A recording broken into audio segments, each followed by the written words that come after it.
Hello, everybody. My name is Marcus Mills. I'm the Director of Policy and Government Affairs for Black Visions. I'm here to talk to you all about two very specific concepts. The first is the Ratepayer Protection Act, something that we're bringing to your representatives here today and in the weeks to come. Basically, if you think about it, we are required to give our money to our utilities because they have a monopoly over us. It's a requirement that the state has for us, and it's a requirement that we have to fulfill in order to have the power that we need to operate our lives. What you may not be aware of is what the utilities are allowed to do with that money. One of the biggest things is they're allowed to pay for lobbyists to come here to the Capitol to argue against your interests, to argue for higher rates and worse services, and to keep fossil fuels instead of moving on to the better circumstances of our clean energy future. The Ratepayer Protection Act is designed to counteract that. Some of the other things they're allowed to do, their own association dues for their own companies, private jet flights, all of these different kinds of things are the kinds of things that we should not be forced to pay for because that's the cost of doing business for their side of the business. So the Ratepayer Protection Act first makes sure that we aren't paying for the kinds of things that are their business alone and not ours. The next part of it is that when the utilities think that they're not being paid what they should be paid, they turn around and they cut off your energy. What the Ratepayer Protection Act intends to do is make sure that if they intend to do that, that they have to make sure that they could get their money some other way. So if you're eligible for energy assistance, they should have to check and make sure. They shouldn't cut you off and then you find out you were eligible for assistance and then you've got to pay extra fees to cut everything back on. No. The Ratepayer Protection Act is designed to eliminate all of that and to make it their responsibility. I'll add in one more point on that, and that is, what you also may not know is that those shutoffs have a racial component to them.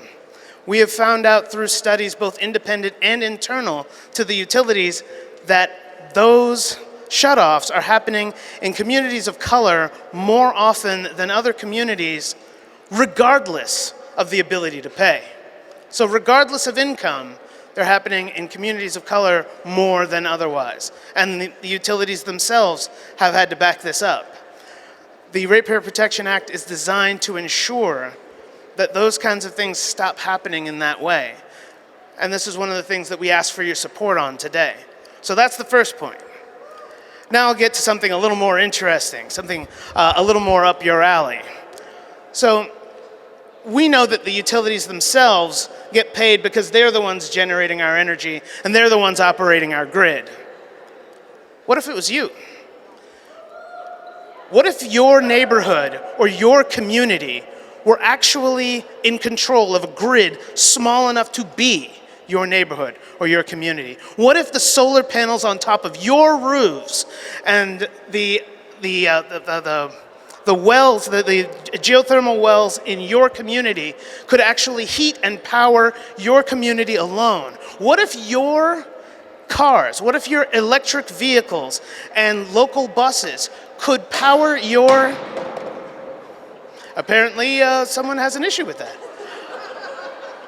Could power your community even when there are breaks or breaches in the grid that are unforeseen. So when the power would go out, your community draws from your cars, draws from the local buses, draws from local power generation systems to keep your power on even when there's something that might shut it off. This concept is something that is active and capable right now. The technology I've described to you is already ready to go. The concept is called a virtual power plant. The idea that what you have in your community right now is capable of powering your lives, and that it won't be shut down because of some tree branch that fell 4 miles away. The technology is here, And with some of the virtual power plant legislation that's going on right now, we can bring it to you in the next few years.